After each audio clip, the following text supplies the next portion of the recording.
Hey guys, this is Matt here with Modern Automotive Performance. Recently we introduced ourselves to the Honda community in lines with the new and exciting product that we're releasing for the 1.5T Civic SI, which is actually sitting here right behind me.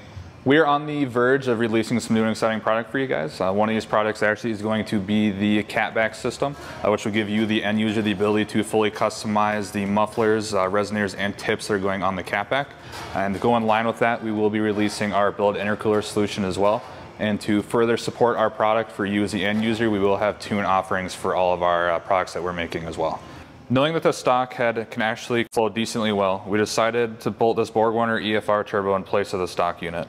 Starting with our CNC machine custom flange, we managed to squeeze an EFR in place of the stock turbo. This isn't a production kit by any means, but the data that we gather here will likely go into a complete kit that we will be able to provide for our consumers as well. We're starting with the BorgWarner 6258 EFR series turbo and a T25 flange and a .64 AR, which is their smallest turbine housing available for this turbo, in order to promote the fastest possible response time. This 3-inch downpipe will actually mate to our custom catback that you saw earlier in order to reduce as much back pressure as possible. Fittings, sensor flanges, and even some of the fittings were custom designed, machined, and fit in-house, just like the turbo adapter flange. We're just buttoning up the build currently, and as you can see, the vehicle's on the dyno, and hopefully we can see what kind of realistic numbers this little engine can produce.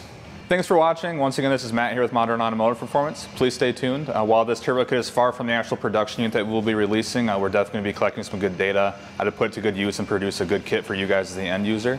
Make sure to subscribe to our channel for any future videos that we have regarding the 1.5T Civic. And if there's anything you guys would like to see as the end user, please feel free to drop a comment below and we'll definitely take a look.